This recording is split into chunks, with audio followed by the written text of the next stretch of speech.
অল্প বৃষ্টিতে জল থই থই আসানসোলের বিভিন্ন এলাকা। প্রথম দিনের বৃষ্টিতে জলমগ্ন হয়ে পড়ে আসানসোলের জনবহুল স্টেশন রোড। এখনও জলমগ্ন আসানসোল পুরসভার ৭০ নম্বর ওয়ার্ডের ঝনকপুরা বিড়িডাঙ্গা এলাকা। প্রতি বছরই বর্ষার জলে এই এলাকাটি জলমগ্ন হয়ে পড়ে, বেশ কিছু বাড়ি জলের নিচে চলে যায়। বর্ষার শুরুতেই এবছরও তার অন্যথা হলো না। সামান্য বৃষ্টিতে জলমগ্ন হলো এলাকাটি। বেশ কিছু পরিবার বাড়ির বাইরে।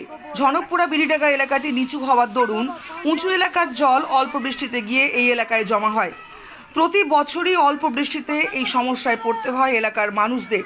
তবে এই অবস্থা হলেও এখনও ঝনকপুরা বিড়িডাঙ্গা এলাকার জমা জল বের করে দেওয়ার তেমন কোনো নিকাশি ব্যবস্থা গড়ে ওঠেনি বলে অভিযোগ স্থানীয়দের।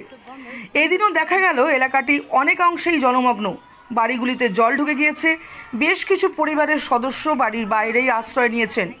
এই পরিস্থিতির জন্য তীব্র ক্ষোভ প্রকাশ করলেন স্থানীয়রা। कल से फंसे हुए, कल से कोई हम लोग का नेता को बोल रहे हैं, नेता बार बार देख कर जा रहा है, कुछ कर नहीं कर रहा, खाली बोल रहे कर देंगे, यही तो सुन रहे हैं। घर में पानी ढुका है, उधर 6 ठो घर है, 4 ठो घर इधर है, 2 ठो घर इधर है, 6 ठो घर इधर है, मिला करके 20 गो घर जरूर है। काउंसिलर को नहीं बताएं?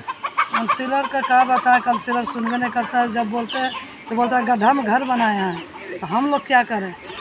तो गड्ढा में ना जो सून जो है यहाँ पर कितना बार बोले कि सून को थोड़ा ठीक कराइए, हम लोग का रोड दीजिए। यहाँ अच्छा से देहात में रोड होता है, नालियाँ तो जाम हो जाता है, और सफ़ा करने वाला जब बोले तो जाने दो, लोग को डूबने दे, सुन लेता चला जाता, वीडियो कर लेता चला जाता। अब ये पानी ढुका हुआ समझ होगा, बर्बाद है ना हो रहा हम लोग का।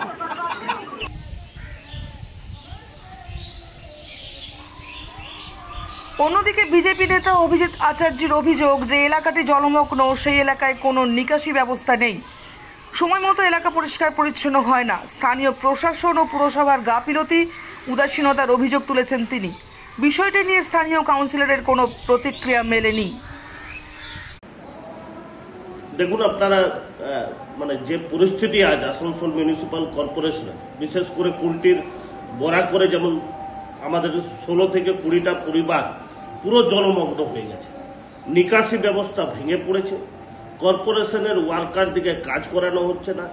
কারো কোনো কিছু এলাকার সাফ সাফাই যেটা আগে হতো তার যে পরিমাণ ডাউন হয়েছে, মানে চিন্তা করার বাইরে। সাধারণ মানুষের জবাব দেবে, আমরা এটা আশা রাখি, এবং কর্পোরেশনকে বলবো এখনো ঘুমিয়ে না থেকে অন্তত দেখা করতে যান। প্রশাসনকে অনুরোধ করবো, এখনো পর্যন্ত কেউ ওনাদের সাথে যোগাযোগ করেনি প্রশাসনের তরফ থেকে। আমি প্রশাসনকে এবং আসানসোল মিউনিসিপ্যাল কর্পোরেশনকে বলবো ইমিডিয়েট ওনাদের সাথে যোগাযোগের ব্যবস্থা করুন এবং পরিবারগুলোকে বাঁচান।